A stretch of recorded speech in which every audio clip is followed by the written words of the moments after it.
Assalamualaikum warahmatullahi wabarakatuh. Saya Dwi Saputra dari jurusan Sistem Informasi Reguler Reg B1. Di sini saya akan mempresentasikan yaitu sebuah sistem sistem yang kami rancang bersama rekan-rekan saya, yaitu sistem supply chain di ayam geprek Pangeran. Dan saya akan menampilkan presentasinya.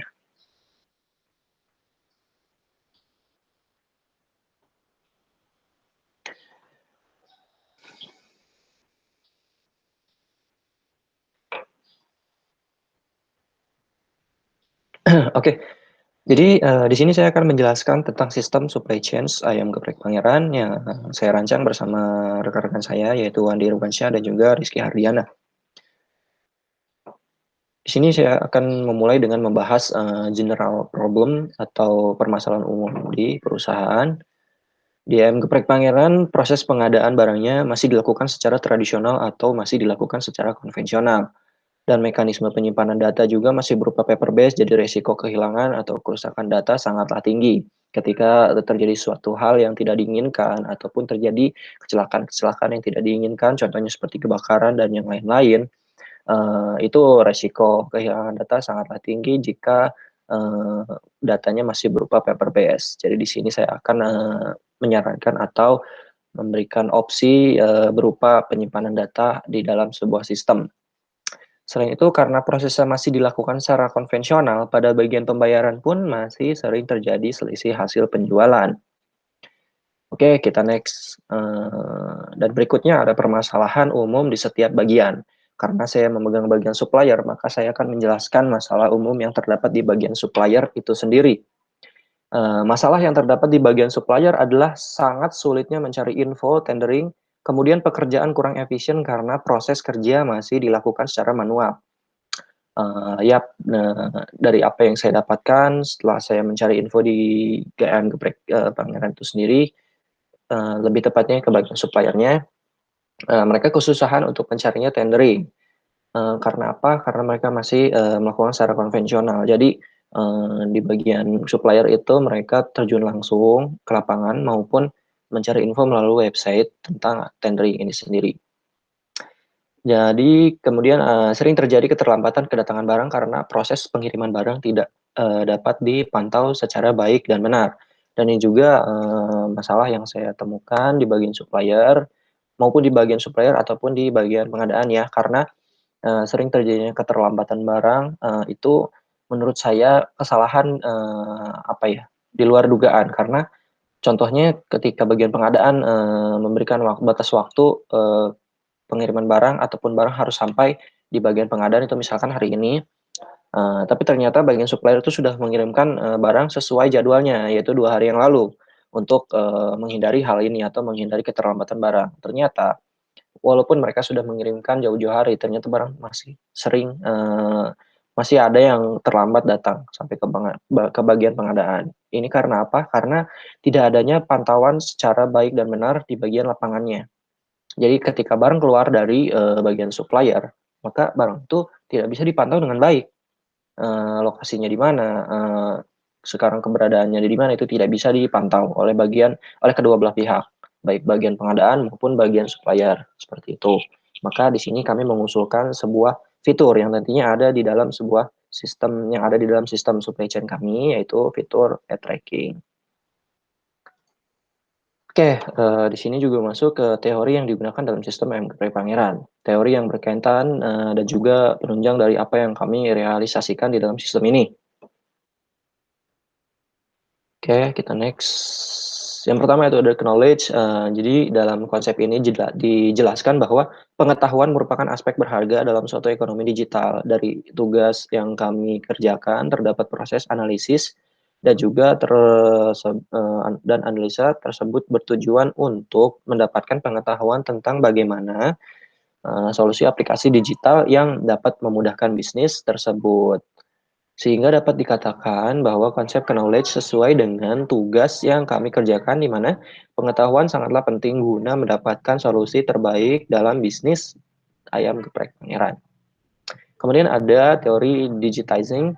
Dalam konsep tersebut dijelaskan suatu proses digitalisasi di mana suatu proses dilakukan, secara digital. Dalam pengerjaan tugas ini, output-nya adalah aplikasi website sehingga sehingga proses bisnis yang ada pada Ayam Geprek Pangeran dilakukan dengan digitalisasi. Kemudian dari pemesanan barang hingga penjualan produk kepada konsumen, sehingga konsep tersebut, sesuai dengan tugas yang kami kerjakan, seperti itu. Kemudian ada teori internet working. Konsep ini mewakili sistem yang sedang kami kembangkan, di mana di dalam sistem ini kami membuat sebuah fitur yang dikhususkan untuk mempermudah menjalin kerjasama dengan pihak luar ataupun pihak eksternal. Karena ini tidak dapat dipungkiri ya, uh, supply chain itu adalah proses dari hulur ke hilir, hilir ke hulu. Jadi semua dilibatkan. Jadi di sana juga ada keterlibatan dari pihak eksternal, yaitu dari pihak supplier itu sendiri, karena supplier ataupun vendor itu pihak eksternal yang ikut bekerja sama. Contoh seperti vendor dan supplier yang nantinya akan mempermudah proses bisnis dari perusahaan yang kami jadikan sebagai objek penelitian. Ya, seperti yang saya jelaskan. Kemudian ada teori innovation. Konsep ini termasuk ke dalam konsep sistem ayam geprek pangeran. Karena aktivitas di internet adalah bisnis 24 jam, bukan 8 jam, seperti layaknya perusahaan-perusahaan di dunia nyata. Oleh karena itu, di sistem ayam geprek pangeran ini, inovasi menjadi hal yang sangat penting dilakukan, mengingat banyaknya pesaing serupa di sektor industri yang sama. Di sistem ayam geprek pangeran ini, kita selalu melakukan research terhadap kebutuhan pasar konsumen, di mana research ini akan diaplikasikan ke dalam sistem ayam geprek pangeran. Diaplikasikan ke dalam sistem MGP Pangeran ini agar membuat perusahaan menjadi lebih baik dari perusahaan di sektor industri yang serupa. Kita next. Kemudian ada convergence. Convergence ini sendiri adalah konsep ini terletak pada tingkat kemampuan dan kualitas perusahaan dalam mengkonvergensikan 3 sektor industri, yaitu computing, communication, dan konten. Di sistem M Geprek Pangeran ini tentu saja menggunakan sistem computing atau komputer, di mana pusat syarafnya pengolahan data dan informasi yang dibutuhkan dalam melakukan transaksi usaha oleh sistem M Geprek Pangeran dilakukan bisa secara online dan komputerisasi. Selanjutnya ada communication. Tentu saja di sistem M Geprek Pangeran ini proses komunikasi menggunakan teknologi sistem informasi yang gampang diakses, seperti misalnya lewat sosial media atau by telepon. Dan terakhir ada konten, di mana konten ini menjadi suatu hal yang sangat ketat persaingannya. Mengingat hal di mana sekarang itu digital marketing mulai merambah kemana-mana. Di sistem ayam geprek Pangeran ini kita memiliki akun sosial media yang bisa menjadi tempat untuk mempromosikan produk secara menarik agar bisa menarik minat konsumen. Seperti itu. Dan kita akan masuk ke desain ultimate layer dari tiap-tiap divisi ayam geprek Pangeran itu sendiri. Dan seperti biasa, saya akan menjelaskan desain ultimate layer hanya di bagian saya sendiri, yaitu desain ultimate bagian supplier. Berikut dijabarkan desain Archimedes dari divisi supplier. Mungkin di sini kurang kelihatan, saya akan memberikan gambar yang lebih detailnya. Dan ini dia. Di sini ada 3 layer. Yang layer pertama adalah business layer, layer kedua adalah aplikasi layer, dan layer ketiga adalah teknologi layer. Saya akan menjelaskan dari business layer terlebih dahulu. Seperti biasa di bisnis layar ada sebuah aktornya di mana itu adalah bagian supplier itu sendiri, dan supplier ini memiliki sebuah bisnis service. Bisnis service-nya itu apa? Yaitu memasok bahan baku. Dan di dalam bisnis service pemasukan bahan baku ini ada bisnis prosesnya lagi, yang dimana untuk bisa melakukan memasok bahan baku, prosesnya itu dilakukan atau dimulai dari melakukan pendaftaran akun untuk mengikuti tendering. Jadi kita harus memiliki akun dulu, kita harus daftar akun dulu. Setelah mendaftar akun, baru kita bisa mendaftar atau mengikuti tendering. Setelah mengikuti tendering, kita tinggal menunggu hasil pemenang dari tendering itu tersebut. Setelah menang, lalu bagian supplier harus melakukan pemasukan barang atau sesuai pesanan dari bagian pengadaan, seperti itu. Kemudian setelah melakukan pemasokan, barang dikirim dan sampai di bagian pengadaan, kemudian menunggu barang sampai ke bagian bukan pengadaan tapi producers, saya revisi. Jadi melakukan pemasokan barang sesuai pesanan bagian producers. Setelah itu menunggu barang sampai ke bagian producers. Setelah sampai di bagian producers, maka bagian supplier tinggal menunggu update pembayaran dari pihak producers. Seperti itu untuk bagian bisnis layar. Kemudian kita masuk ke aplikasi layar. Nah, di aplikasi layar ini ada sebuah aplikasi service. Jadi aplikasi ini dapat melakukan proses bisnis dari e-tendering itu sendiri. Melihat tanda panahnya. Jadi di sini nanti aplikasi ini dapat melakukan proses bisnis e-tendering yang dimana nanti akan ditampilkan berupa tampilan website supplier. Ini tampilannya, tampilan aplikasi interface-nya, jadi berupa website interface. Kemudian aplikasi tendering ini memiliki sistem tendering, di mana dalam sistem tendering ini memiliki beberapa fungsi, function. Fungsi yang pertama adalah daftar tender atau ikuti tender. Jadi fungsi ini dapat melakukan pendaftaran atau mengikuti tender yang ada seperti itu. Kemudian ada fungsi penawaran. Di fungsi penawar ini seperti biasa, jadi nanti ada persyaratan umum yang diberikan oleh bagian producers, harus seperti apa standarisasinya untuk mengikuti tendering ini. Kemudian bagian supplier bisa submit penawaran yang nanti formnya sudah disediakan oleh sistem tendering ini sendiri. Dan yang terakhir itu adalah sistem e-tracking yang sebelumnya tadi saya sudah jelaskan bahwa sering terjadinya keterlambatan kedatangan barang ke bagian producers. Dengan adanya fungsi e-tracking ini, nantinya barang yang akan dikirimkan itu akan lebih dapat dilacak lebih baik dan benar seperti itu. Jadi kedua belah pihak itu bisa melacak keberadaan barang setelah dikirim. Baik itu di bagian producers maupun di bagian supplier, mereka bisa men-tracking barang pengirimannya atau barang yang dikirim.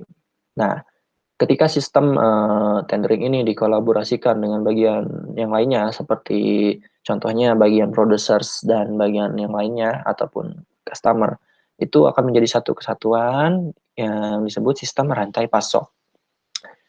Lalu sistem tendering ini mengambil dan mengelola data dari data tendering, seperti itu. Dan kita masuk ke teknologi layar. Nah, di sini akan dijelaskan dalam teknologi layar ini, kita akan bahas dari bawah mungkin ya. Dalam teknologi layar ini akan dijelaskan teknologi pendukung yang mendukung sistem rantai pasok. Seperti itu. Untuk dapat mengakses data supplier, maka bagian supplier memiliki sebuah device yang nantinya data supplier ini akan dikelola oleh device yang ada pada bagian supplier. Dan device tersebut harus tersambung ke internet. Mengapa internet? Karena sistem rantai pasok itu sendiri disimpan dalam sebuah web server. Jadi sistem rantai pasok ini disimpan dalam sebuah web server, yang dimana di dalam web server ini terdapat database management system atau DBMS. Selanjutnya di dalam sistem rantai pasok itu terdapat sistem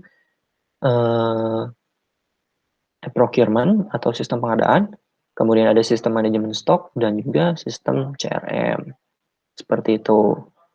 Kemudian karena sistem rantai pasok diakses melalui web server ini, yang dimana di dalam web server tersebut terdapat DBMS, maka sistem rantai pasok dapat memanajemen data dan juga mengakses data. Dan perlu diketahui bahwa DBMS atau Database Management System itu memiliki fungsi menyajikan data atau provide data akses dan juga manajemen data. Seperti itu. Kita kembali ke modul presentasinya. Sorry. Oh iya benar.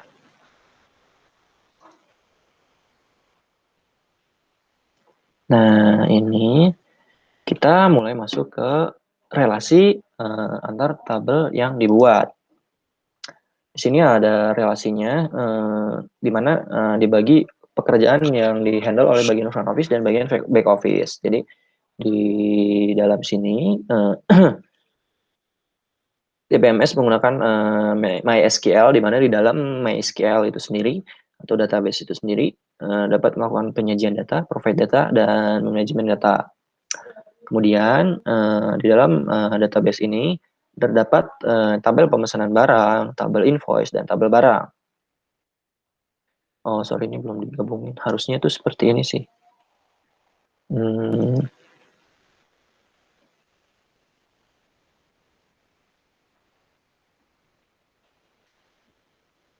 Nah, seperti ini harusnya. Jadi di mana nanti tabel pemesanan barang ini mungkin terdapat data berupa pemesanan barang, tanggal pesan barang, tanggal keluar barang, seperti itu. Dan tabel invoice ini nanti terdapat tabel seperti berisikan data tagihan dan juga data tagihan kepada bagian producers. Dan tabel barang di sini terdapat data-data barang seperti nama barang, tanggal expired barang, dan yang lain-lain. Dan di sini untuk eh, yang menghandle-nya sendiri dibagi menjadi dua, yaitu front office dan back office. Untuk front office sendiri itu menghandle bagian pemesanan barang yang akan tersambung ke tabel pemesanan barang, yaitu menghandle ketika bagian producers bagian producers mulai melakukan memberikan notifikasi bahwa tender sudah dapat diikuti atau kalian memenangi tender, maka bagian front office melakukan pemesanan barang, menerima pemesanan barang dari bagian producers. Setelah itu dilempar ke bagian back office. Back office juga dapat mengakses seperti itu. Untuk bagian front office mungkin hanya mengakses pemesanan barang, dan yang lebih detailnya lagi bagian back office lah yang akan menghandle tiga tabel ini, yaitu mulai dari tabel pemesanan barang, tabel invoice, dan tabel barang itu dihandle oleh bagian back office. Jadi kebanyakan pekerjaan dihandle oleh bagian back office, karena bagian front office sendiri itu secara umumnya mereka menghandle di bagian depan atau penerimaan saja. Sedangkan bagian back office lebih detail lagi, seperti melakukan proses pemakingan atau packing barang sebelum dikirim, pengecekan, quality control, dan yang lain-lain, mengurus pembayaran, invoice, dan juga nantinya untuk proses tracking juga dilakukan di bagian back office ini. Seperti itu. Jadi lebih ke informasi yang lebih mendetail, proses-proses yang lebih mendetail, seperti itu. Kemudian kita lanjut, kelebihan dari sistem yang baru.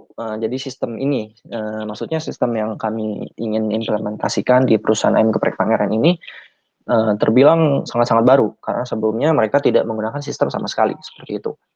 Mungkin kelebihan yang pertama adalah kemudahan dalam bekerja. Dengan adanya sistem baru ini, maka sudah jelas pekerjaan akan semakin dipermudah. Seperti halnya pekerjaan yang tadinya masih dilakukan secara manual, sekarang dibantu oleh sistem. Lalu kelebihan yang kedua ada keamanan data. Sorry, itu tulisannya salah. Maaf. Itu harusnya keamanan data. Dengan menggunakan sistem ini, resiko kehilangan data atau kerusakan data sangatlah kecil. Karena dengan menggunakan sistem, data penting tersimpan ke dalam database dan bukan berupa dokumen atau hard copy yang paper base ya, maksudnya. Yang seperti sebelumnya yang saya sudah jelaskan. Jadi ini akan jauh lebih aman ketimbang menggunakan paper base, karena walaupun terjadinya sebuah kecelakaan ataupun kecelakaan yang tidak diinginkan, data tersebut setidaknya masih aman tersimpan dalam sistem. Seperti itu. Kemudian penghematan biaya. Ini dengan adanya sistem, maka pekerjaan yang sebelumnya dilakukan dengan manual dan mengeluarkan dana operasional, maka sudah dapat ditiadakan dan diganti oleh kepraktisan sistem yang kami buat, seperti itu. Jadi misalkan yang tadinya mencari tender nih yang dilakukan masih secara manual, pihak supplier terjun langsung kan ke lapangan mencari info-info tender yang harus mengeluarkan biaya operasional, dan itu bisa ditiadakan dengan adanya sistem e-tender ini, yang yaitu fungsi e-tender yang ada dalam sistem supply chains. Lalu kelancaran kerjasama. sudah dapat dipastikan hubungan kerjasama antar suatu perusahaan dengan perusahaan yang lain atau partner akan terjalin semakin baik karena bantuan oleh sistem baru ini. Seperti itu. Oke, kita lanjut. Upaya apa sih yang harus dilakukan bagi seluruh yang terlibat? Nah, karena teknologi yang kami pakai adalah internet, maka dapat dipastikan dikarenakan untuk dapat menggunakan sistem internet, jadi setiap bagian harus memiliki perangkat akses data internet untuk menunjang aplikasi ini seperti itu. Dan yang kedua memerlukan perawatan berkala. Perawatan berkalanya ya macam-macam karena kan ini sistem internet yang memakai banyak sekali perangkat-perangkat keras, maka perawatannya juga harus berkala dan juga update software juga harus tetap dilakukan untuk menjaga keamanan data itu tetap aman dan baik ya. Seperti itu. Mungkin uh, nanti akan dilanjutkan untuk pembahasan aplikasi sistem yang sudah kami buat. Jadi kami akan mempresentasikan aplikasinya setelah ini. Assalamualaikum warahmatullahi wabarakatuh. Ya, pada kesempatan kali ini kami dari kelompok kami, yaitu saya sendiri, Wandi Masya Zakaria, sebagai bagian produser, dan kemudian ada Kang Rizky Hardiana sebagai bagian konsumen, dan yang terakhir ada Kang Dwi Saputra sebagai bagian supplier. Nah, kali ini kami akan mempresentasikan hasil dari analisa kami, yaitu berupa aplikasi, yaitu aplikasi rantai pasok, di mana proses yang akan kami presentasikan ini aplikasi yang akan mengcover bagaimana dari mulai bahan dipasok hingga sampai ke customer. Nah, dimulai dengan bagian admin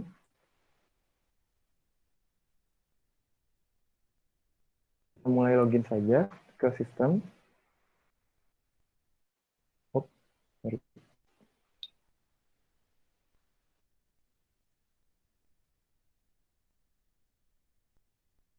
Oke. Nah, ini merupakan tampilan awal dari admin di bagian produser. Nah, di sini kita bisa lihat ada data stok barang. Nah, contohnya misalnya ini belum terisi sama sekali. Nah, kita misalnya masukkan tepung terigu misalnya. Tepung terigu, kemudian kita masukkan satuannya misalnya kilogram dan minimal stoknya misalnya 5 kilogram. Kita simpan, maka kita masuk ke bagian terigu. Nah, untuk selanjutnya, tentunya kalau misalnya di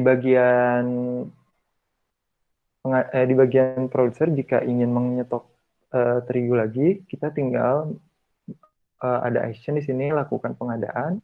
Dengan melakukan pengadaan, maka untuk pengadaan pun akan dilakukan dengan nama terigu yang tadi, nama barangnya adalah terigu. Tadi pengadaannya 1 dan satuannya kilogram. Nah, kita tinggal mengisi tanggal pengadaan maksimalnya. Nah, kita tanggal 31, kuantitinya misalnya kita butuh 10 kilogram lagi. Nah, kita misalnya masukkan spesifikasinya. Tentunya harus fresh.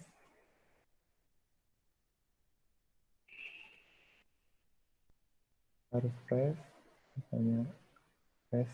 Nah, seperti ini. Misalnya maksimal harga misalnya 500.000. 500.000. Kita simpan. Maka pengadaan berhasil dimasukkan. Nah, untuk selanjutnya kita harus meminta approval dari bagian manajer.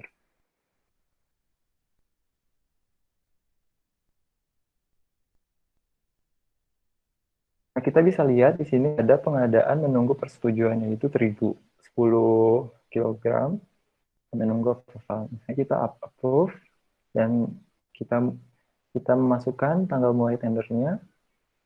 Misalnya kita masukkan tanggal 1 dan kemudian diakhiri misalnya tanggal 20. Kita simpan. Nah, maka pengadaannya pindah ke bagian pengadaan sedang berjalan, kemudian statusnya menunggu pemenang. Nah, untuk selanjutnya, mungkin di bagian, kita, mohon maaf, sebelumnya kita bisa lihat detailnya di sini.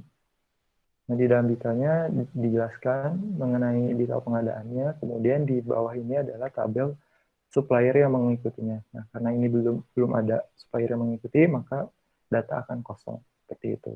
Nah, untuk selanjutnya adalah proses pendaftaran join tender dari supplier yang akan dilanjutkan oleh Kang Dwi.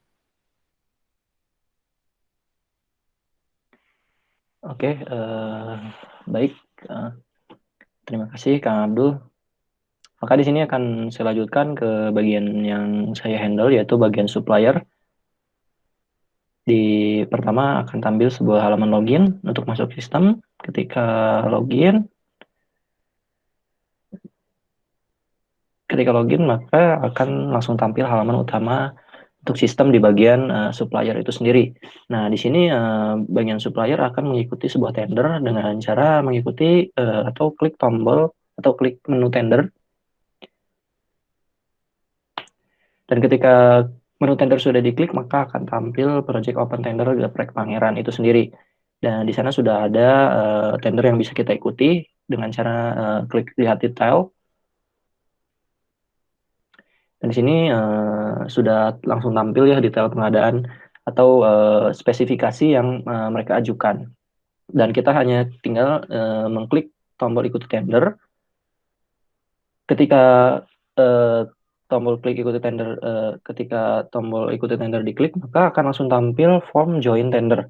Di mana di sini kita bisa mengisi atau melakukan sebuah penawaran yang bisa kita isi langsung dengan penawaran terbaik yang bisa kita berikan seperti itu. Misalkan penawaran yang kita berikan itu free 1 kilo, dan penawaran harga yang kita berikan itu kan mereka berikan harga maksimal 55.000.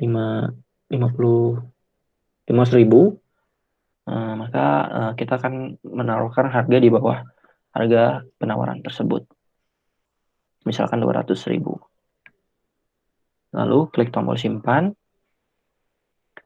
maka penawaran yang kita berikan langsung tersubmit atau langsung masuk ke bagian producers yang dapat mereka lihat nanti.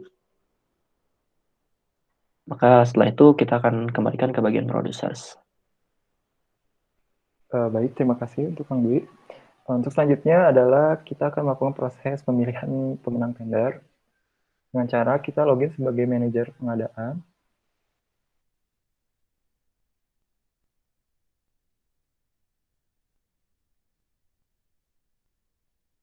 Kemudian login. Nah, kita bisa lihat di pengadaan sedang berjalan ada pengadaan terigu. Ini menunggu pemenang. Nah, untuk melakukan pemilihan pemenang tender, kita bisa langsung mengklik halaman lihat detail, kemudian kita pilih supplier mana yang akan dipilih. Nah, ini karena ada baru satu yang mendaftar, misalnya kita pilih saja menjadi pemenang, maka pemenang tender berhasil terpilih dan status dia akan berubah status menjadi proses pemasukan. Yang artinya tinggal menunggu di bagian supplier untuk melakukan proses pemasukan. Seperti itu. Dan selanjutnya kita akan lanjut ke Kang Dwi. Baik, terima kasih Kang Abdul.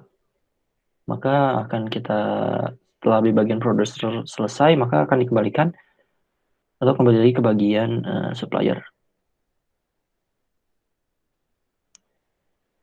Di mana setelah tadi pengajuan tendernya diterima atau kita menang, maka otomatis jika kita menang tender, maka kita harus melakukan sebuah proses pemasukan barang. Dan setelah itu jika pemasokan atau persiapan barang telah selesai ataupun barang siap dikirim, maka kita tinggal mengklik tombol proses pengiriman. Di sini langsung akan tampil jika kita mengklik tombol proses pengiriman, maka akan tampil form tanggal pengiriman dan juga bukti pengiriman. Di sini bisa kita asumsikan pengiriman dilakukan tanggal 3, kemudian mengupload bukti pengiriman berupa resi ataupun yang sejenisnya, tapi di sini kita contohkan saja, kita asumsikan ini sebagai resi ataupun yang oke. Kemudian jika telah mengisi, tinggal mengklik tombol simpan. Dan setelah itu data akan langsung masuk ke bagian tim produser juga. Jadi mereka bisa mengecek bahwa sekarang barangnya telah dikirim dan tinggal menunggu barang sampai di bagian producers. Seperti itu. Baik.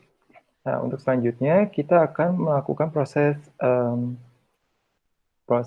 konfirmasi bahwa barang telah diterima. Nah, ketika tadi dijelaskan bahwa supplier telah melakukan pengiriman, kita bisa cek apakah si pengiriman itu sudah selesai atau belum, sudah dikirim atau belum, itu bisa dilihat dengan kita mengklik tombol lihat detail di sini. Kemudian di sini ada bukti pengiriman, nah, bahwa pengiriman sudah dilakukan. Maka kita di bagian pengadaan tinggal menunggu saja si barangnya diterima. Nah, setelah kita menerima barang, kita harus melakukan konfirmasi terima barang dengan cara ke detail, kemudian pilih menu terima barang. Nah, untuk selanjutnya adalah tanggal diterimanya tanggal berapa. Misalkan di tanggal 9 Januari misalnya, kemudian mengupload bukti penerimaan barang. Kita asumsikan ini sebagai image-nya. Nah, kemudian kita simpan. Nah, dengan begitu, kita bisa lihat bahwa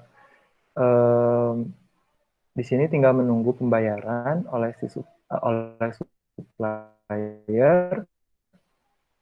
Dan sebelumnya kita bisa lihat dulu. Bentar. Di bagian admin.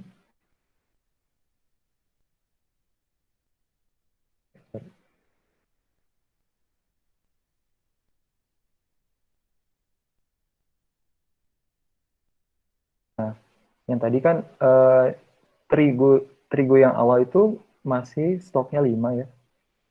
Nanti kalau ketika sudah konfirmasi bayar, nanti secara otomatis stok akan terisi. Seperti itu, kita lanjut ke bagian pembayaran. Nah, untuk selanjutnya kita akan melakukan proses pembayaran dengan cara kita login sebagai purchasing.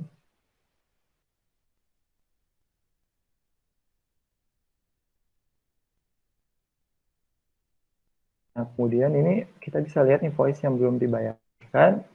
Jika ingin bisa kita melakukan proses pembayaran, kemudian kita lakukan konfirmasi pembayaran dengan mengklik lihat detail invoice. Kemudian di sini disuruh ngupload form bukti pembayarannya. Misalnya, nah di sini ada tanggal bayarnya. Sini. Kemudian bukti pembayarannya misalnya. Ini kita asumsikan saja. Oke, simpan. Maka invoice telah dibayarkan dan kita bisa lihat di bagian admin.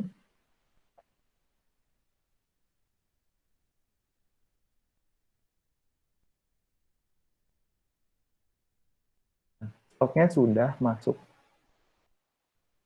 ke bagian di barang. Nah, seperti itu.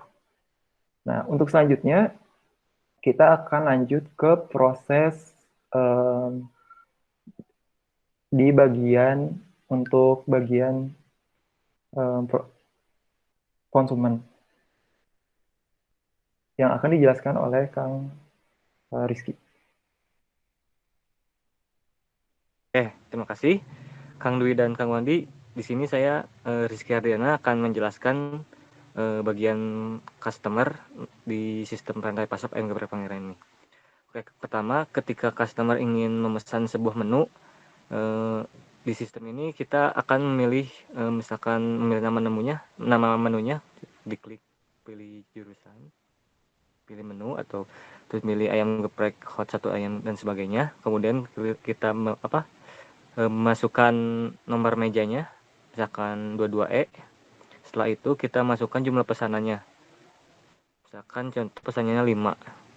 Setelah itu kita klik simpan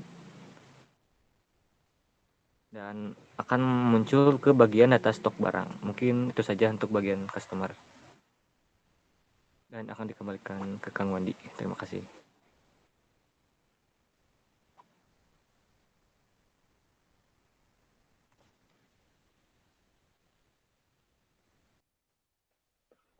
Oke, terima kasih kepada Kang Rizky. Ya, tadi kita bisa lihat juga nih, misalnya ini adalah pesanan yang tadi Kang Rizky pilih gitu. Nah, di sini ada totalnya dan akhirnya pesanan pun disajikan ke supplier. Nah, mungkin cukup sekian presentasi kami untuk bagian untuk aplikasi rantai pasok ini. Mohon maaf jika ada kesalahan. Kita akhiri presentasi ini dengan baca Alhamdulillah. Assalamualaikum warahmatullahi wabarakatuh.